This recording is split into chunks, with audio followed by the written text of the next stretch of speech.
여러분, 저는 오늘 밤 정말 무서운 이야기를 들려드릴 거예요.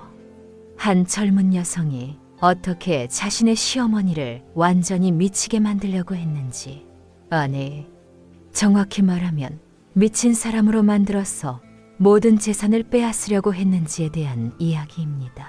63세 미선 씨는 평범한 어머니였어요. 30년 동안 아들 하나만 바라보고 살았죠. 그런데 며느리 소연이 오고 나서부터 이상한 일들이 생기기 시작했습니다. 물건들이 사라지고 기억이 사라지고 심지어 본인이 밤에 돌아다녔다는 CCTV 영상까지. 하지만 여러분, 이 모든 게 거짓말이었어요. 치밀하게 계획된 심리 조작이었습니다. 목표는 단 하나, 시어머니를 치매 환자로 만들어서 성년 후견인이 되고 모든 재산을 차지하는 것이었어요. 더 무서운 건 생명보험까지 가입해놨다는 거예요. 수익자를 자기 이름으로 해서 말이에요. 과연 미선 씨는 이 악마 같은 며느리의 계획을 어떻게 알아차렸을까요? 그리고 어떻게 반격했을까요? 안녕하세요, 여러분. 오늘 밤도 저와 함께 특별한 이야기를 들어보실 준비가 되셨나요? 구독 버튼을 눌러주시고 편안히 누워서 들어보세요. 오늘 밤 우리가 함께 살펴볼 이야기는 정말 섬뜩합니다. 한 젊은 여성이 어떻게 자신의 시어머니를 완전히 조종하고 마침내 정신을 잃게 만들었는지에 대한 이야기죠. 하지만 이것은 단순한 가족 갈등이 아닙니다. 이것은 치밀하게 계획된 심리 전쟁이었어요. 여러분도 혹시 이런 경험이 있으신가요? 뭔가 이상한데 정확히 무엇이 잘못되었는지 찾을 수 없는 그런 느낌 말이에요. 미선 씨는 63세였습니다. 평범한 한국의 어머니였죠. 아들 하나를 정성스럽게 키웠고 그 아들이 결혼할 때까지 온 마음을 다해 사랑했습니다. 30년 동안 같은 아파트에서 살았고 매일 아침 6시에 일어나서 김치찌개를 끓이고 저녁엔 아들이 좋아하는 된장국을 준비했어요. 우리 준호가 좋은 며느리를 만났으면 좋겠다. 미선 씨는 늘 이렇게 중얼거렸습니다. 아들이 35이 되도록 결혼을 안 하니까 걱정이 많았거든요. 그런데 어느 날 준호가 여자친구를 데려왔어요. 어머니, 소연이에요. 결혼하려고 해요. 소연 씨는 28세였습니다. 첫인상이 참 좋았어요. 예쁘고 공손하고 말도 잘하고. 미선 씨는 마음속으로 이런 며느리면 정말 좋겠다 생각했죠. 하지만 여러분, 우리는 지금 돌이켜보면서 이야기하고 있잖아요. 그때 미선 씨가 알았더라면, 소연 씨의 진짜 계획을 알았더라면, 첫 만남에서 소연 씨는 완벽했습니다. 미선 씨가 만든 음식을 맛보고는 어머니, 정말 맛있어요. 저도 이렇게 요리 잘하는 어머니 같은 분이 되고 싶어요. 라고 말했어요. 미선 씨의 마음은 완전히 녹아내렸죠. 어머, 이 아이 참 착하네. 그런데 이상한 일들이 조금씩 시작되었습니다. 아주 작은 일들이었어요. 너무 작아서 미선 씨조차 처음엔 느끼지 못했죠. 결혼 준비를 하면서 소연 씨는 미선 씨에게 이런 말을 했어요. 어머니, 저희가 신혼집 구할 때까지 잠깐만 함께 살아도 될까요? 준 오빠도 어머니와 더 시간을 보내고 싶어 해요. 미선 씨는 당연히 좋다고 했습니다. 며느리가 이렇게 가족을 생각해주니 얼마나 고마웠겠어요. 하지만 여러분, 혹시 궁금하지 않으세요? 왜 소연 씨는 굳이 시어머니와 함께 살자고 했을까요? 젊은 부부가 신혼생활을 시작할 때 보통은 독립하고 싶어 하는 게 자연스럽잖아요. 소연 씨에게는 계획이 있었습니다. 아주 치밀한 계획이요. 결혼 후 첫 주, 소연 씨는 여전히 완벽한 며느리였어요. 아침 일찍 일어나서 시어머니보다 먼저 식사 준비를 하고 집안일도 척척 해내고 미선 씨는 내가 복을 받았구나 생각했죠. 하지만 둘째 주부터 아주 미묘한 변화가 시작되었습니다. 소연 씨가 미선 씨에게 이런 말을 하기 시작했어요. 어머니, 어제 저녁에 불 끄신 거 맞죠? 새벽에 부엌에 불이 켜져 있던 것 같은데. 미선 씨는 깜짝 놀랐습니다. 나 분명히 껐는데? 하지만 확실하지 않았어요. 나이가 들어서 깜빡하는 일이 종종 있었거든요. 그럴 수도 있죠. 괜찮아요, 어머니. 소연 씨는 웃으면서 말했어요. 여러분, 이것이 시작이었습니다. 아주 작은 의심의 씨앗이 미선 씨 마음속에 심어지기 시작한 거예요. 그 다음 날 또 이런 일이 있었어요. 어머니, 어제 제가 놓아둔 열쇠 보셨어요? 현관 테이블에 두었는데 없어졌네요. 미선 씨는 못 봤다고 했어요. 그런데 30분 후에 소연 씨가 다시 왔어요. 어머니, 찾았어요. 제 가방 안에 있었네요. 어라? 제가 가방에 넣었나? 기억이 안 나네요. 이런 작은 일들이 계속 반복되었습니다. 그런데 이상하게도 항상 미선 씨와 관련된 일이었어요. 미선 씨가 뭔가 깜빡했거나 실수했거나 기억을 잘못하고 있다는 뉘앙스의 이야기들. 여러분은 벌써 눈치채셨나요? 이것이 바로 가스라이팅의 첫 단계라는 것을. 다음 이야기에서는 소연 씨의 계획이 어떻게 더욱 치밀해지는지 살펴보겠습니다. 미선 씨의 일상 속에 스며든 작은 의심들이 어떻게 커다란 혼란으로 자라나는지 정말 무서운 이야기가 펼쳐집니다. 세 번째 주가 되자 소연 씨의 행동은 더욱 교묘해졌습니다. 어느 날 아침 미선 씨가 평소처럼 김치를 꺼내려고 냉장고를 열었는데 김치통이 보이지 않았어요. 어라? 김치가 어디 갔지? 미선 씨는 냉장고 안을 뒤져봤지만 없었습니다. 그때 소연 씨가 부엌으로 왔어요. 어머니, 무슨 일이세요? 김치통이 없어졌네. 분명히 어제 저녁에 여기 있었는데. 소연 씨는 잠깐 생각하는 듯한 표정을 지었어요. 그리고는 말했죠. 어머니, 혹시 김치 다 떨어져서 버리신 거 아니에요? 어제 저녁에 어머니께서 김치 새로 담가야겠다고 말씀하신 것 같은데. 미선 씨는 당황했습니다. 내가 그런 말을 했나? 기억이 안 나는데. 괜찮아요, 어머니. 제가 마트에서 김치 사올게요. 여러분, 이상하지 않나요? 김치통이 갑자기 사라졌는데 소연 씨는 전혀 놀라지 않았어요. 마치 이미 알고 있었다는 듯이. 실제로 소연 씨는 전날 밤 미선 씨가 잠든 후에 김치통을 쓰레기통에 버렸습니다. 그리고 미선 씨가 혼란스러워할 때를 기다리고 있었던 거예요. 이런 일이 일주일에 2-3번씩 반복되었습니다. 미선 씨가 분명히 어딘가에 둔 물건들이 사라지고 나중에 전혀 예상치 못한 곳에서 발견되는 일들. 어머니, 안경 찾으셨어요? 응? 안경? 아침에 현관에 놓여 있던데 저희 나갈 때 밟을 뻔했어요. 미선 씨는 기가 막혔어요. 자신은 안경을 항상 침실 협탁에 두는데 현관에 둘 리가 없었거든요. 이상하네. 내가 언제 현관에. 괜찮아요. 어머니, 요즘 피곤하실 거예요. 소연 씨의 목소리는 늘 상냥했어요. 하지만 그 상냥함 속에 뭔가 차가운 것이 있었죠.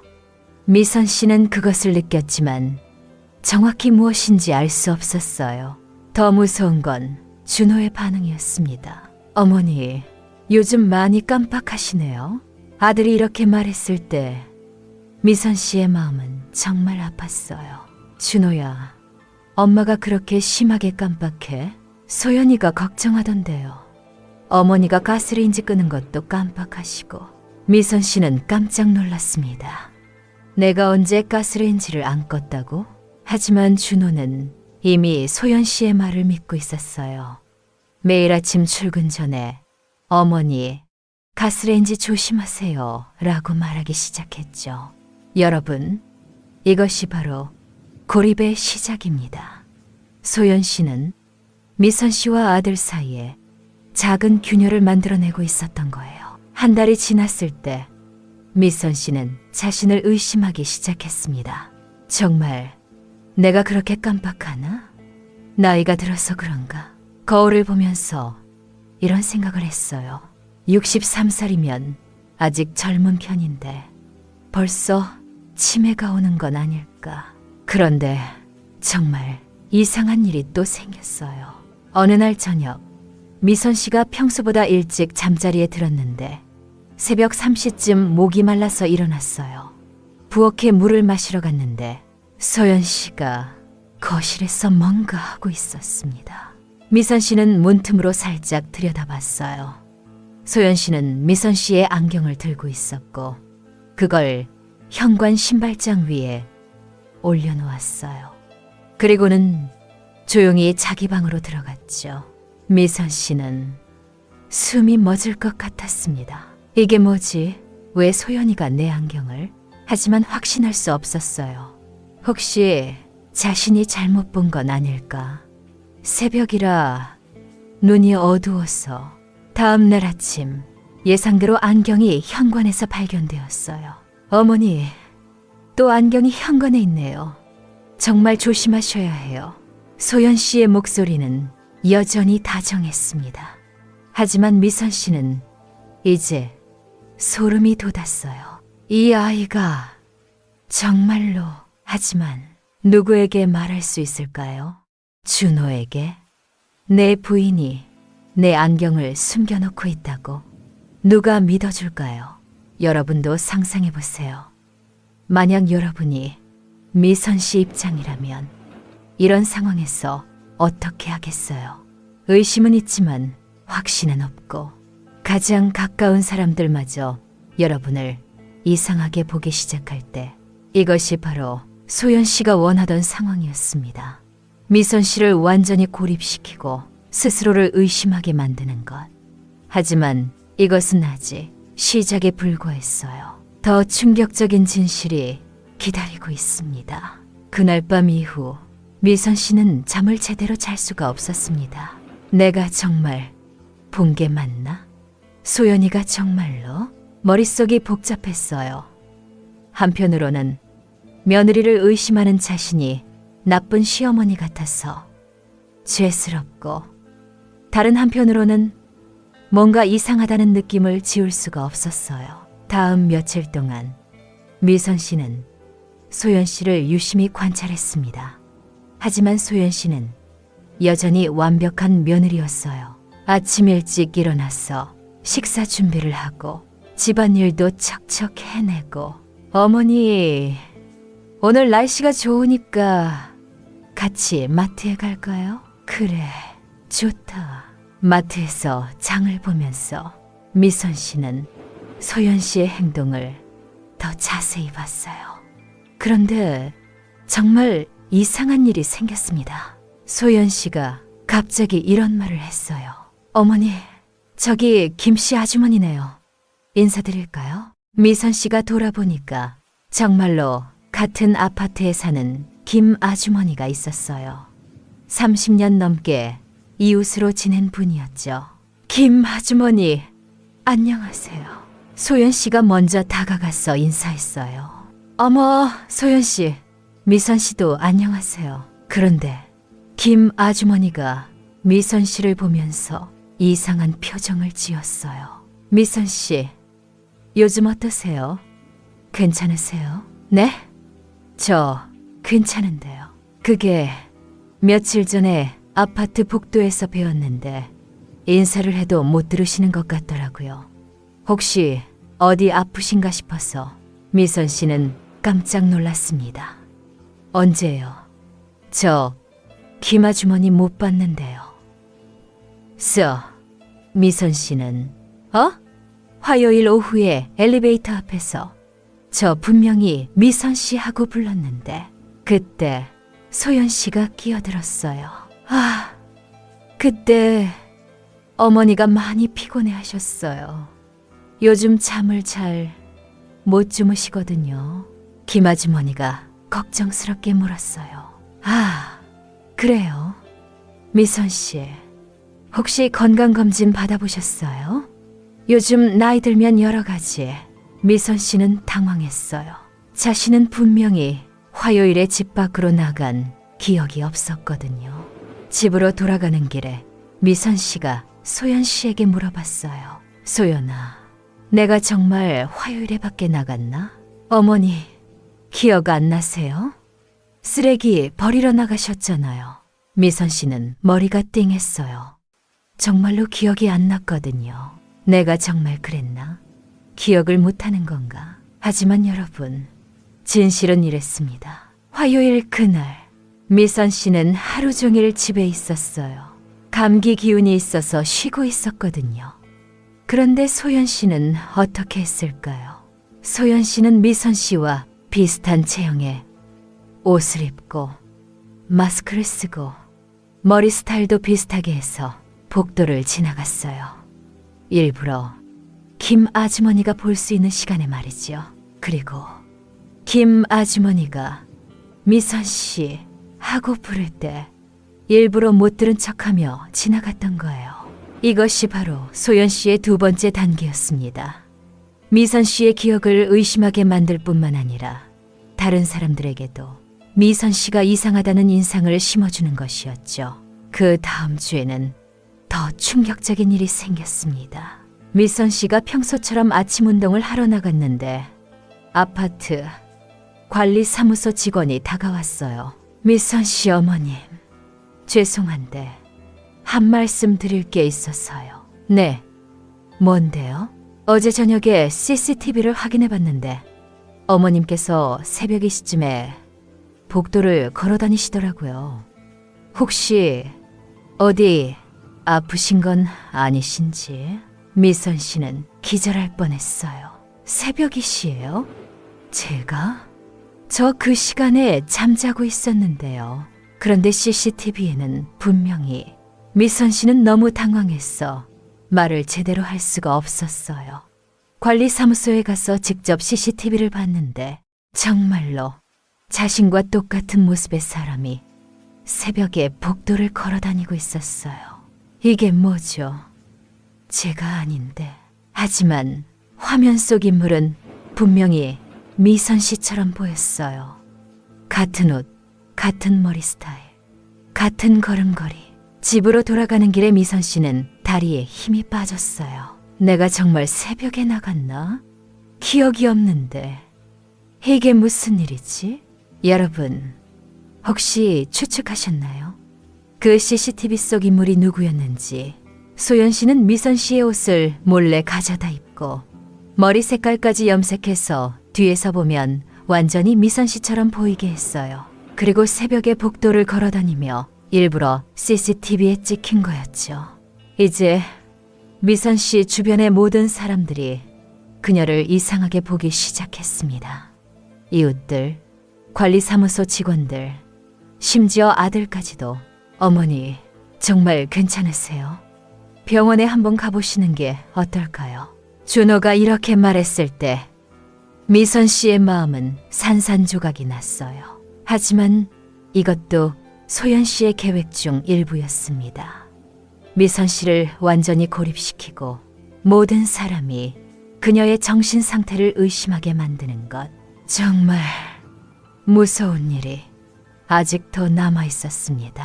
그날 밤 미선 씨는 정말 한숨도 잘 수가 없었습니다. 내가 정말 미치고 있는 건가? 새벽에 나간 기억이 전혀 없는데 침대에 누워서 천장을 바라보며 이런 생각을 했어요. 63년을 살면서 이렇게 자신을 의심해 본 적이 없었거든요. 새벽 4시쯤 목이 말라서 부엌으로 나갔는데 또 이상한 일이 생겼어요. 냉장고 문에 쪽지가 붙어 있었습니다. 미선 씨 본인의 글씨로요. 가스레인지 3번 확인했음. 문단속 2번 확인했음. 11시 30분. 미선 씨는 그 쪽지를 보고 머리가 띵했어요. 내가 언제 이런 쪽지를 썼지? 글씨는 분명히 자신의 것 같았는데 전혀 기억이 없었어요. 더 무서운 건 그 글씨가 평소보다 떨리고 있었다는 것이었죠. 마치 정신이 불안정한 사람이 쓴 것처럼. 다음 날 아침 소연 씨가 그 쪽지를 발견했어요. 어머니, 이게 뭐예요? 나도 모르겠다. 내가 쓴 것 같은데 기억이 안 나네. 소연 씨는 걱정스러운 표정을 지었어요. 어머니, 혹시 밤에 잠이 안 와서 뭔가 적어 놓으신 건 아니에요? 요즘 불안해하시는 것 같아서. 그 순간 준호가 부엌으로 들어왔어요. 뭔 일이에요?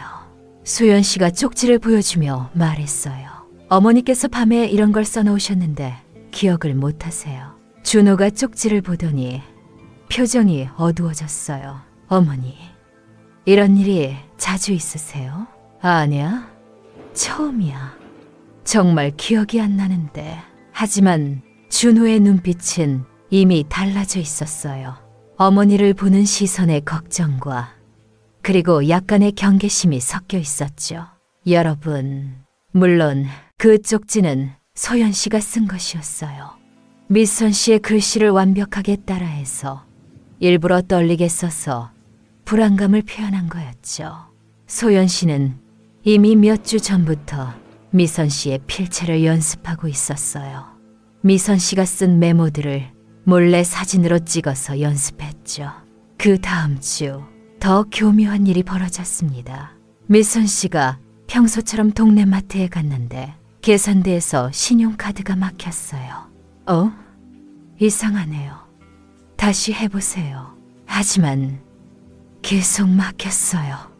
할 수 없이 현금으로 계산하고 집에 와서 은행에 전화했죠.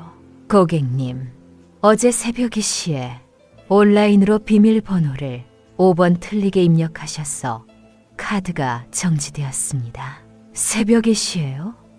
저 그 시간에 잠자고 있었는데요. 그런데 고객님, 휴대폰으로 인증번호를 받아서 시도했다고 되어 있는데요. 미선 씨는 핸드폰을 확인해 봤어요.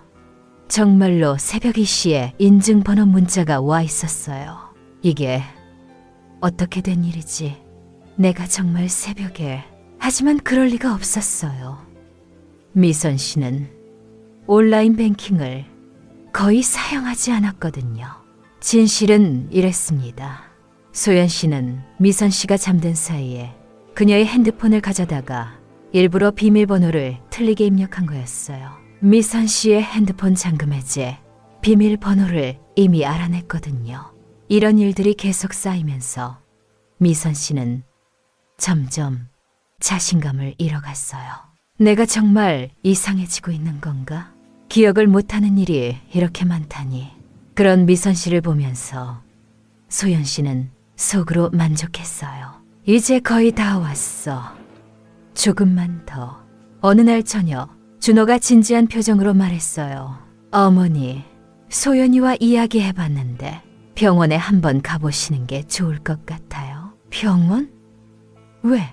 요즘 어머니 상태가 좀 걱정돼요. 기억하지 못하는 일들이 너무 많고 미선 씨의 마음이 무너졌어요. 가장 믿었던 아들마저 자신을 이상하게 보고 있다는 것이. 준호야, 엄마는 괜찮아. 그냥 나이가 들어서 그런 거야. 하지만 준호는 고개를 저었어요. 어머니, 제가 인터넷에서 찾아봤는데 초기 치매 증상이랑 비슷해요. 그 순간 미선 씨는 정말로 자신이 미치고 있는 건 아닌가 하는 생각이 들었어요. 하지만 여러분, 혹시 눈치채셨나요? 준호가 인터넷에서 찾아봤다고 했지만 실제로는 소연 씨가 미리 그런 정보들을 준호에게 보여준 거라는 것을. 소연 씨는 치매 초기 증상에 대한 기사들을 일부러 준호에게 보내면서 어머니가 걱정돼서 찾아봤어요 라고 말했거든요. 이제 미선 씨는 완전히 고립되었습니다. 이웃들도, 관리사무소도, 심지어 친아들까지도 그녀를 의심하고 있었어요. 하지만 정말 놀라운 반전이 기다리고 있었습니다. 미선 씨가 아직 모르는 진실이 병원 이야기가 나온 다음 날, 미선 씨는 정말로 혼란스러웠습니다. 내가 정말 아픈 건가? 치매가 오고 있는 건가? 하지만 한편으로는 뭔가 석연치 않다는 느낌도 있었어요. 이 모든 일들이 소연 씨가 온 뒤에 시작되었다는 것이. 그날 오후 미선 씨는 용기를 내서 오래된 친구 영희에게 전화를 했어요. 영희야, 나야, 미선이. 어머, 미선아. 오랜만이다. 어떻게 지내? 영희야, 나 좀 이상한 일이 생겼어. 혹시 시간 있으면 만날 수 있을까? 영희는 30년 넘게 알고 지낸 절친이었어요. 뭐든지 털어놓을 수 있는 유일한 사람이었죠. 카페에서 만났어. 미선 씨는 조심스럽게 최근에 일어난 일들을 이야기했어요. 그런데 영희야, 정말 이상한 게 나는 기억이 전혀 안 나는 일들이 자꾸 생겨. 영희가 진지하게 들어주었어요. 미선아, 그런데 너 정말로 그 시간에 잠자고 있었던 거 맞아? 분명히 잠자고 있었어. 그런데 CCTV에는 영희가 잠깐 생각하더니 말했어요. 미선아, 혹시 며느리가 너와 비슷하게 생겼어? 응? 왜? 아니, 뒤에서 보면 말이야. 키나 체형이. 그 순간 미선 씨는 뭔가 깨달았어요. 영희야, 설마. 미선아, 나 예전에 TV에서 본 적이 있어. 가족들이 노인을 조종하는 방법들. 그런데 너 이야기 들으니까 정말 비슷해. 영희의 말을 듣고 미선 씨의 머릿속이 정리되기 시작했어요. 그래, 이 모든 일들이 소연이가 온 뒤에 집으로 돌아가는 길에 미선 씨는 결심했어요. 오늘 밤에 확인해보자. 그날 밤 미선 씨는 일부러 잠든 척했어요. 침실 문을 살짝 열어두고 거실을 볼 수 있게 했죠. 새벽 1시쯤 정말로 소연 씨가 조용히 일어났어요. 미선 씨는 숨을 죽이고 지켜봤습니다. 소연 씨는 부엌으로 가서 뭔가를 했어요. 그리고는 미선 씨의 핸드폰을 가져가더니 저 아이가 정말로. 미선 씨는 충격을 받았지만 계속 지켜봤어요. 증거를 확실히 봐야 했거든요. 소연 씨는 미선 씨의 핸드폰으로 뭔가를 하고 있었어요. 그리고는 다시 조용히 제자리에 놓았죠. 다음 날 아침, 예상대로 이상한 일이 또 생겼어요. 어머니, 어젯밤에 또 온라인 쇼핑하셨어요? 핸드폰에 주문 확인 문자가. 하지만 이번에는 미선 씨가 달랐어요. 소연아, 그런데 이상하네. 나는 온라인 쇼핑하는 법을 몰라서 준호한테 부탁하는데. 소연 씨의 표정이 잠깐 굳었어요. 하지만 금세 웃으면서 말했죠. 어머니, 혹시 실수로 뭔가 누르신 거 아니에요? 요즘 스마트폰이 복잡해서. 하지만 미선 씨는 이제 확신했어요. 모든 것이 소연 씨의 짓이라는 걸. 그날 오후 미선 씨는 영희에게 다시 전화했어요. 영희야, 네 말이 맞았어. 정말로 소연이가. 그럼 이제 어떻게 할 거야? 증거를 찾아야 해. 확실한 증거를. 미선 씨는 이제 반격을 준비하기 시작했어요. 하지만 조심해야 했어요. 소연 씨는 정말 교묘했거든요. 며칠 동안 미선 씨는 평소처럼 행동했어요. 소연 씨가 의심하지 않게 하면서 조심스럽게 증거를 모으기 시작했죠. 그런데 정말 놀라운 걸 발견했어요. 소연 씨의 방을 청소하다가 침대 밑에서 작은 상자를 발견했거든요. 그 안에는 미선 씨의 물건들이 들어있었어요. 사라졌다고 생각했던 것들이 모두 반지, 목걸이, 심지어 김치통도 있었어요. 그리고 미선 씨의 글씨를 연습한 종이들도 잔뜩 있었죠. 이 아이가 정말로 계획적으로. 더 충격적인 건 그 상자 맨 밑에 있던 노트였어요. 소연 씨가 손으로 쓴 계획서였어요. 1단계, 작은 물건들 숨기기. 2단계, 이웃들에게 이상한 행동 보이기. 3단계, 의료진과 상담하도록 유도. 4단계, 재산 관리권 넘겨받기. 미선 씨는 그 노트를 보고 온몸이 떨렸어요. 재산 관리권? 이 아이가 내 재산을 노리고? 노트 마지막 페이지에는 더 구체적인 계획이 적혀 있었어요. 목표, 6개월 내에 치매 진단 받게 하기. 방법, 지속적인 가스라이팅으로 자신감 파괴. 최종 목표, 아파트 소유권 이전.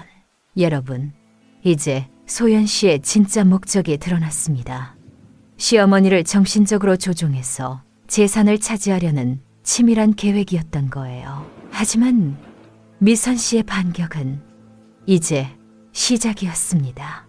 과연 어떻게 이 상황을 뒤집을 수 있을까요?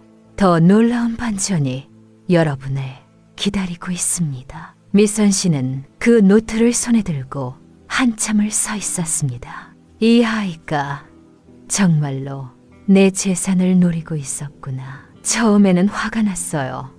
하지만 곧 이상하게 차분해졌죠.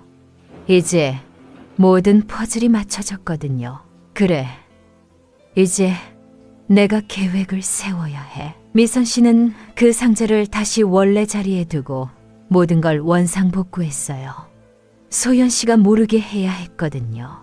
하지만 노트는 휴대폰으로 사진을 찍어뒀어요. 영희가 가르쳐준 대로요. 이제 어떻게 해야 하지? 바로 소연 씨와 대결할 수도 있었지만 그럼 소연 씨가 모든 증거를 없애버릴 수도 있었어요. 더 신중하게 접근해야 했죠. 그날 저녁 준호가 퇴근하고 나서 가족 회의를 했어요. 어머니, 병원 예약을 잡았어요. 다음 주 화요일에 신경과에서 검사 받으시면 됩니다. 미선 씨는 속으로는 화가 났지만 겉으로는 차분하게 말했어요. 그래, 알겠다. 나도 궁금하긴 해. 왜 이런 일들이 생기는지. 소연 씨가 만족한 듯 미소를 지었어요. 어머니, 걱정하지 마세요. 분명히 치료 방법이 있을 거예요. 치료 방법? 네가 그만두면 바로 나을 텐데. 미선 씨는 속으로 이렇게 생각했지만 표정은 평온하게 유지했어요. 그날 밤 미선 씨는 영희에게 전화했어요. 물론 소연 씨가 듣지 못하게 화장실에서 조용히요. 영희야, 증거를 찾았어. 정말? 뭐야? 미선 씨는 노트 내용을 영희에게 들려줬어요. 세상에, 이런 악독한 아이가 있다니. 그럼 이제 어떻게 할 거야? 일단 병원은 가볼 거야. 그리고 의사 선생님께 사실대로 말씀드릴 거고. 그런데 미선아, 의사가 믿어줄까? 영희의 말이 맞았어요. 의사 입장에서는 환자가 피해망상을 가지고 있다고 생각할 수도 있었거든요. 그래서 더 확실한 증거가 필요해. 소연이가 실제로 뭔가 하는 걸 잡아야 해. 다음 날부터 미선 씨는 더 신중하게 소연 씨를 관찰했어요. 그런데 이상한 게 있었어요. 소연 씨가 요즘 자주 어딘가에 전화를 하더라고요. 네, 계획대로 진행되고 있어요. 네, 다음 주면 병원에서. 그럼 그때 서류를 준비하시면 돼요. 미선 씨는 화장실에 숨어서 이 대화를 들었어요. 서류? 무슨 서류를 준비한다는 거지? 더 충격적인 건 다음에 들은 대화였어요. 아, 변호사님, 성년 후견인 신청 절차가 어떻게 되나요? 네, 치매 진단서가 나오면 바로 진행할 수 있죠? 미선 씨는 그 말을 듣고 온몸에 소름이 돋았어요. 성년 후견인? 이 아이가 내 법적 후견인이 되려고 성년 후견인이 되면 미선 씨의 모든 재산을 관리할 수 있게 되는 거였어요. 집도 예금도 모든 것을. 이제 미선 씨는 정말로 서둘러야 했어요. 다음 날 미선 씨는 영희와 함께 법무사 사무실에 갔어요. 선생님, 만약에 누군가가 저를 속여서 성년 후견인이 되려고 한다면 어떻게 해야 하나요? 법무사가 심각한 표정으로 말했어요. 어머님, 그런 경우에는 즉시 신고하셔야 합니다. 그리고 확실한 증거가 있어야 해요. 증거가 있어요. 미선 씨는 휴대폰으로 찍어둔 노트 사진을 보여줬어요. 법무사가 그걸 보더니 깜짝 놀랐어요. 이건 정말 심각한 범죄 행위네요. 사기죄에 해당할 수 있어요. 그럼 어떻게 해야 하나요? 일단 경찰서에 신고하시고 모든 과정을 기록으로 남겨두세요. 그리고 법무사는 미선 씨에게 중요한 조언을 해줬어요. 어머님, 혹시 며느리가 어머님 명의로 뭔가 계약을 했는지 확인해 보세요. 보험이라든지 대출이라든지. 그 말을 듣고 미선 씨는 깜짝 놀랐어요. 맞다. 지난달에 보험 서류에 사인한 게 있었는데 소연 씨가 어머니 건강보험이에요 라고 하면서 서류를 가져왔었거든요. 미선 씨는 자세히 보지도 않고 사인했었죠. 집으로 돌아가서 미선 씨는 그 서류들을 찾아봤어요. 소연 씨가 보관하고 있던 서류함에서요. 그런데 정말 놀라운 게 나왔어요. 그건 건강보험이 아니라 생명보험이었어요. 그것도 수익자가 소연 씨로 되어 있는. 이 아이가 정말로 내가 죽기를 바라고 있었던 거야. 미선 씨는 그 순간 정말로 무서웠어요. 소연 씨의 계획이 단순히 재산을 가져가는 것만이 아니라는 걸 깨달았거든요. 하지만 동시에 분노도 솟아올랐어요. 이제 가만히 있을 수 없어. 반드시 이 아이의 정체를 폭로해야 해. 여러분, 이제 진짜 전쟁이 시작되려고 합니다. 미선 씨의 반격은 소연 씨가 상상도 못할 정도로 치밀할 거예요. 과연 누가 이 심리전에서 승리하게 될까요? 더 놀라운 반전이 기다리고 있습니다. 그날 밤 미선 씨는 잠을 이루지 못했습니다. 생명보험 서류를 본 충격이 너무 컸거든요. 며느리가 자신의 죽음을 바라고 있다는 사실이. 어떻게 사람이 이럴 수가 있지? 하지만 미선 씨는 이제 약한 피해자가 아니었어요. 모든 진실을 알게 된 이상 가만히 당하고만 있을 수는 없었거든요. 새벽 5시 미선 씨는 조용히 일어났어요. 소연 씨보다 더 일찍 행동하기 시작한 거죠. 먼저 영희에게 문자를 보냈어요. 오늘부터 계획 실행, 준비 완료. 그리고는 평소처럼 아침 식사를 준비했어요. 하지만 이번에는 특별한 것을 추가했죠. 작은 녹음기였어요. 영희가 빌려준 것을 옷 속에 숨겼어요. 아침 8시 소연 씨가 일어났어요. 어머니, 일찍 일어나셨네요. 응, 잠이 안 와서. 소연아, 너 어제 누구랑 전화했니? 소연 씨의 표정이 잠깐 굳었어요. 전화요? 아, 친구랑 잠깐. 아니야. 변호사랑 통화하는 소리 들렸는데. 이번에는 소연 씨가 당황했어요. 하지만 금세 태어난 척했죠. 어머니, 혹시 또 기억을 잘못하신 거 아니에요? 저 변호사랑 통화한 적 없는데. 하지만 미선 씨는 이제 달랐어요. 그래. 그럼 성년 후견인이 뭔지 알아? 그 순간 소연 씨의 얼굴이 하얗게 변했어요. 어머니, 그게 뭔 말씀이세요? 미선 씨는 냉정하게 말했어요. 소연아, 이제 그만하자. 나 다 알고 있어. 소연 씨가 급히 부인했어요. 어머니, 정말 무슨 말씀인지 모르겠어요. 혹시 또 헷갈리시는? 헷갈린다고? 내가 헷갈린 게 아니라 네가 나를 헷갈리게 만든 거지. 미선 씨는 휴대폰을 꺼내서 노트 사진을 보여줬어요. 이것도 내가 헷갈려서 본 거야? 소연 씨가 그 사진을 보는 순간 완전히 얼굴이 굳어버렸어요. 어떻게 찾았냐고? 네가 내 방을 뒤지듯이 나도 내 방을 뒤졌지. 소연 씨는 이제 변명할 수 없다는 걸 알았어요.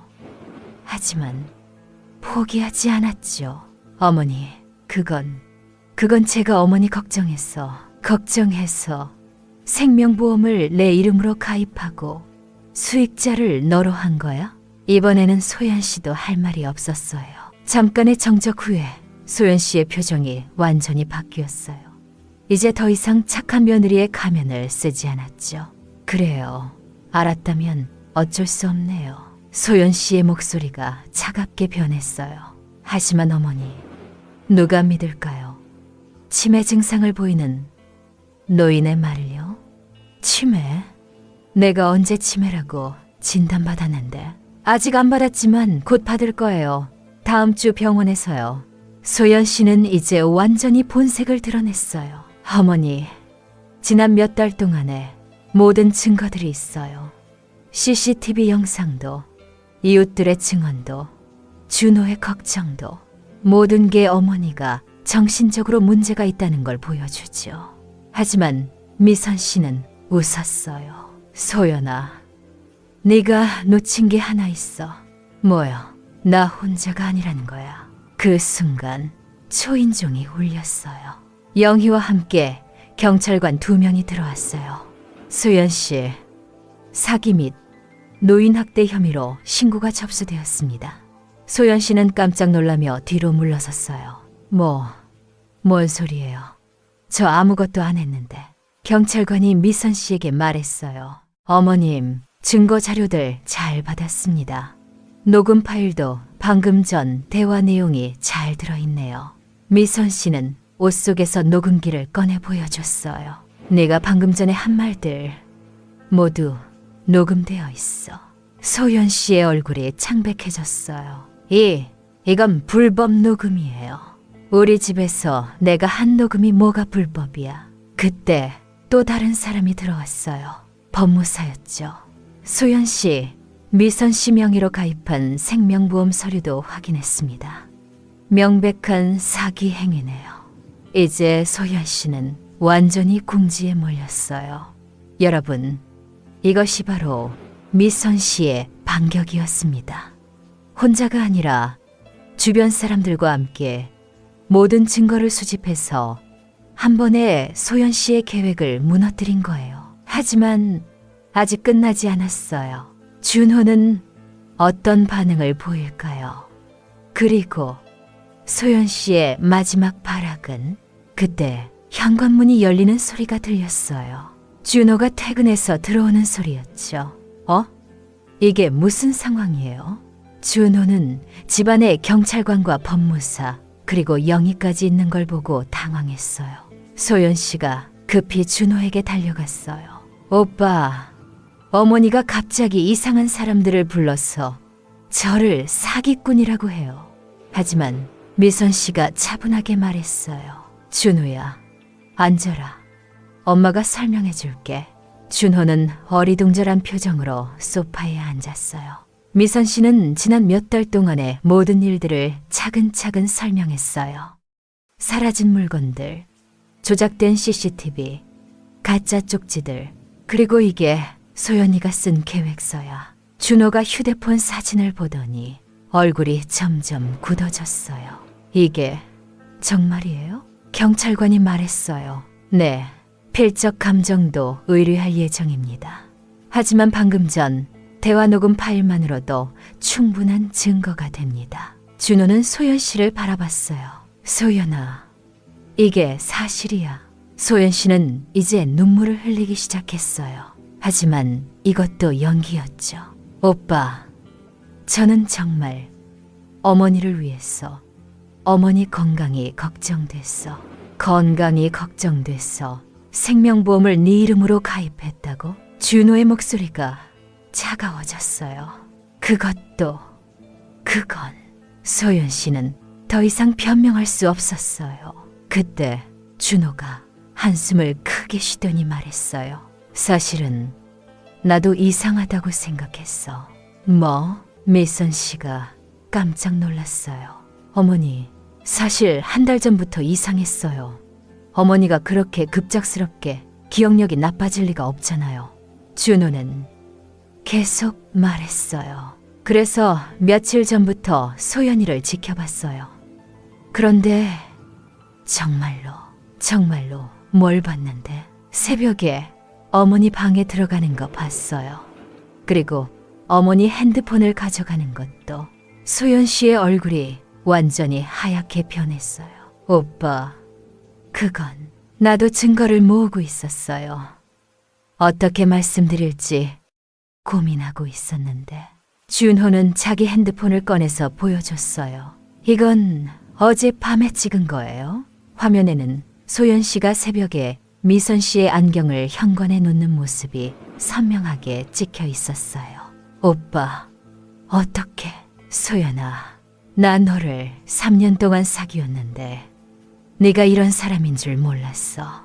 준호의 목소리에는 실망감이 가득했어요. 소연 씨는 이제 완전히 무너졌어요. 오빠, 저는 정말. 하지만 그때 소연 씨가 갑자기 표정을 바꿨어요. 이제는 아예 포기한 듯한 표정으로요. 좋아요. 다 들켰으니까 사실대로 말할게요. 소연 씨가 드디어 모든 걸 인정하기 시작했어요. 처음부터 계획이었어요. 어머니 재산을 노린 거죠. 왜 이런 짓을? 준호가 물었지만 소연 씨는 차갑게 웃었어요. 왜요? 돈 때문이죠. 이 아파트만 해도 몇 억인데. 그리고 어머니 예금도 많잖아요. 미선 씨가 물었어요. 그럼 준호는 내 아들에 대한 사랑은 가짜였어? 사랑? 그런 거 없어요. 처음부터 돈만 보고 접근한 거예요. 그 말을 들은 준호는 충격을 받아 말을 못했어요. 경찰관이 소연 씨에게 수갑을 채우려고 하자 소연 씨가 마지막으로 말했어요. 그런데 알아요? 처음에는 정말 쉬울 줄 알았어요. 노인 한 명 조종하는 게 뭐 어렵겠나 싶었죠. 소연 씨가 미선 씨를 보며 말했어요. 하지만 어머니, 생각보다 똑똑하시더라고요. 마지막에 저를 역으로 속이실 줄은. 미선 씨가 조용히 말했어요. 소연아, 63년을 산 사람을 우습게 본 게 네 실수였어. 경찰관이 소연 씨를 데려가려고 할 때 소연 씨가 마지막으로 물었어요. 언제부터 알았어요? 네가 새벽에 내 안경을 옮기는 걸 본 순간부터. 그때부터 모든 걸 계획했지. 여러분, 이것이 바로 세대 간의 지혜 차이였어요. 소연 씨는 젊다고, 기술을 잘한다고 노인을 우습게 봤지만 인생 경험과 지혜는 무시할 수 없는 거였죠. 하지만 이 사건이 가족에게 남긴 상처는 어떻게 치유될까요? 준호와 미선 씨는 이제 어떻게 해야 할까요? 마지막 반전과 따뜻한 결말이 여러분을 기다리고 있습니다. 소연 씨가 경찰에 연행되고 나서 집안은 조용해졌습니다. 너무나 조용해서 오히려 어색할 정도였어요. 준호는 소파에 앉아서 머리를 감싸쥐고 있었고 미선 씨는 부엌에서 차를 끓이고 있었죠. 영희와 법무사도 돌아가고 이제 정말로 모자만 남았어요. 엄마, 준호가 떨리는 목소리로 말했어요. 미안해요. 정말 미안해요. 미선 씨가 차를 가져와서 준호 앞에 놓았어요. 뭐가 미안하다는 거야? 엄마를 못 믿었잖아요. 소연이 말만 듣고 엄마가 정말 치매에 걸렸다고 생각했어요. 준호의 눈에 눈물이 고였어요. 준호야. 미선 씨가 아들 옆에 앉으며 부드럽게 말했어요. 너를 탓하지 않아. 소연이가 정말 교묘했거든. 하지만 엄마는 내 어머니인데 내가 엄마보다 소연이를 믿었어요. 미선 씨는 준호의 손을 잡아줬어요. 준호야, 사랑하는 사람을 믿고 싶어 하는 건 자연스러운 거야. 그게 너의 잘못이 아니라 소연이가 잘못한 거지. 하지만 준호는 여전히 자책하고 있었어요. 엄마, 저 정말 바보였어요. 3년 동안 소연이와 사귀면서 진짜 모습을 전혀 몰랐어요. 그건 소연이가 너무 잘 속인 거야. 나도 처음에는 소연이가 정말 좋은 아이라고 생각했거든. 미선 씨는 잠깐 생각에 잠겼어요. 사실은 말이야. 처음에 정말 무서웠어. 뭐가요? 내가 정말 치매에 걸린 건 아닌가 하는 생각이. 혹시 내가 실제로 기억을 못하는 건 아닌가. 준호가 미선 씨를 바라봤어요. 엄마도 의심하셨어요? 그럼 당연히 의심했지. 이상한 일이 너무 많이 생기니까. 나이가 들어서 그런가 싶기도 했고. 미선 씨는 차를 한 모금 마시고 계속 말했어요. 그런데 영희가 도와줘서 정말 다행이었어. 혼자였다면 정말 소연이한테 당했을지도 몰라. 영희 이모가 어떻게 도와주셨어요. 처음에 내 이야기를 들어주고 믿어준 게 가장 큰 도움이었지. 그리고 법무사도 소개해주고 녹음기도 빌려주고. 준호는 고개를 끄덕였어요. 정말 다행이에요. 만약 소연이 계획이 성공했다면 상상만 해도 끔찍했어요. 미선 씨가 치매 환자로 낙인 찍히고 재산을 모두 빼앗기고 심지어 생명까지 위험했을 수도 있었거든요. 엄마, 앞으로 어떻게 하실 거예요? 뭘? 결혼. 저 다시는 결혼 안 할 거예요. 이런 일이 또 생길까 봐. 미선 씨가 준호의 손을 더 꽉 잡았어요. 준호야, 그런 생각하지 마. 세상에 소연이 같은 사람만 있는 게 아니야. 하지만은 무슨, 너 아직 젊잖아. 좋은 사람 만나서 행복하게 살아야지. 준호는 고개를 저었어요. 엄마, 저는 앞으로 엄마랑만 살 거예요. 엄마를 혼자 두지 않을 거예요. 미선 씨는 그 말을 듣고 마음이 찡했어요. 하지만 동시에 걱정도 되었죠. 준호야, 엄마는 괜찮아. 이번 일로 더 강해졌거든. 정말요? 정말이야. 그리고 이제 알았잖아. 나 만만한 할머니가 아니라고. 미선 씨가 웃으며 말하자 준호도 처음으로 웃음을 보였어요. 맞아요. 엄마 정말 대단하세요. 소연이를 완전히 역공으로. 그러니까 걱정하지 마. 앞으로는 누가 와도 속지 않을 거야. 그날 밤 모자는 오랜만에 함께 저녁을 먹었어요. 예전처럼 자연스럽지는 않았지만 그래도 진짜 가족의 느낌이었어요. 엄마, 이제 정말 끝난 건가요? 끝났어. 소연이는 사기죄로 처벌받을 거고 우리는 다시 평범한 일상으로 돌아가면 돼. 하지만 미선 씨는 마음속으로 생각했어요. 정말 끝난 걸까? 준호 마음의 상처는 언제 나을까? 아들이 받은 배신감과 상처를 생각하면 마음이 아팠어요.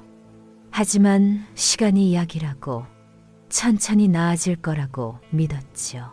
여러분, 이렇게 한 가정을 파괴할 뻔했던 치밀한 계획이 무너졌습니다.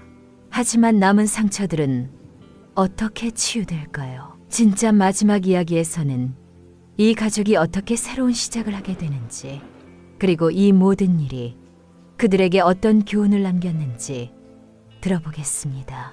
6개월이 지났습니다. 미선 씨는 평소처럼 아침 6시에 일어나서 김치찌개를 끓이고 있었어요. 하지만 예전과는 뭔가 달랐죠. 더 이상 혼자가 아니었거든요. 엄마, 내가 도와줄까? 준호가 부엌으로 들어와서 말했어요. 소연 씨 사건 이후로 준호는 정말 많이 변했어요. 괜찮아. 거의 다 됐어. 그래도 준호는 이제 어머니의 모든 일에 관심을 가지고 도와주려고 했어요. 처음에는 미안함 때문이었지만 시간이 지나면서 자연스러운 일상이 되었죠. 법정에서 소연 씨는 사기죄와 노인학대 혐의로 3년형을 선고받았어요. 집행유예는 없었지요. 너무 계획적이고 악질적인 범죄였거든요. 엄마, 소연이 소식 들으셨어요? 영희가 말해줬어. 감옥에서 모범수로 지낸다던데. 미선 씨는 의외로 담담했어요. 엄마는 미안하다는 생각 안 들어요? 미안하다고? 왜? 소연이가 감옥에 가게 된 거. 미선 씨가 고개를 저었어요. 준호야, 소연이는 자기가 한 일에 대한 대가를 치르는 거야. 그게 당연한 거지. 하지만 미선 씨 마음속에는 복잡한 감정이 있었어요. 미안함보다는 안타까움이었죠. 소연이도 누군가의 딸일 텐데 어떻게 저런 아이로 자랐을까. 그날 오후 미선 씨는 오랜만에 동네를 산책했어요. 소연 씨 사건 이후로 이웃들의 시선이 걱정돼서 집에만 있었는데 이제는 괜찮았거든요. 아파트 관리사무소 앞에서 김 아주머니를 만났어요. 미선 씨, 오랜만이에요. 아, 김 아주머니, 안녕하세요. 김 아주머니가 걱정스러운 표정으로 물어봤어요. 그런데 정말 괜찮으세요? 그런 일을 겪으시고. 네, 괜찮아요. 오히려 더 건강해진 것 같아요. 미선 씨가 웃으며 말하자 김 아주머니도 안도의 표정을 지었어요. 정말 다행이에요. 처음에 소연 씨가 그런 사람인 줄 누가 알았겠어요. 맞아요. 정말 사람은 겉모습만으로는 알 수 없더라고요. 집으로 돌아가는 길에 미선 씨는 많은 생각을 했어요. 이번 일을 통해서 정말 많은 걸 배웠거든요. 가장 큰 깨달음은 혼자가 아니라는 것이었어요. 영희 같은 친구도 있고 결국 자신을 믿어준 아들도 있고 도움을 준 법무사와 경찰도 있었죠. 어려울 때 진짜 사람이 누구인지 알 수 있구나. 저녁 식사를 하면서 준호가 조심스럽게 물어봤어요. 엄마, 혹시 제가 다시 연애해도 될까요? 미선 씨가 깜짝 놀라며 물었어요. 누구 좋아하는 사람이라도 있어? 아니에요. 그냥 혹시나 해서요. 준호가 얼굴을 붉히며 말했어요. 바보야, 당연히 해야지. 엄마가 왜 말리겠어? 하지만 이번처럼 또 그런 일이 생길까봐. 미선 씨가 웃었어요. 준호야, 이제 엄마가 있잖아. 엄마가? 응. 이번에 소연이 같은 사람 구별하는 법 배웠거든. 다음에 네가 누구 데려와도 엄마가 제대로 판별해 줄게. 준호가 웃음을 터뜨렸어요. 엄마, 너무 무서운데요. 무서워야지. 내 아들 또 속이려고 하는 사람이 있으면 가만 안 둘 거야. 그날 밤 미선 씨는 침대에 누워서 천장을 바라봤어요. 정말 많은 일이 있었지만 결국 모든 게 잘 해결되었어요. 가족의 소중함도 다시 깨달았고 자신이 생각보다 강한 사람이라는 것도 알게 되었죠. 63살에 이런 경험을 하게 될 줄이야. 하지만 후회하지 않았어요. 오히려 감사한 마음이 더 컸거든요.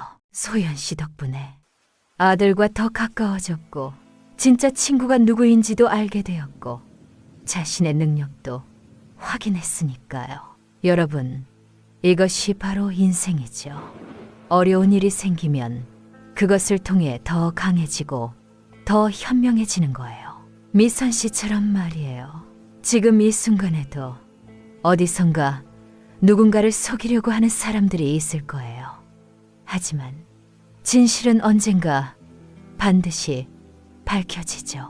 그리고 가족의 사랑과 진짜 우정은 그 어떤 거짓보다도 강하다는 것을. 오늘 밤 이야기는 여기서 끝입니다.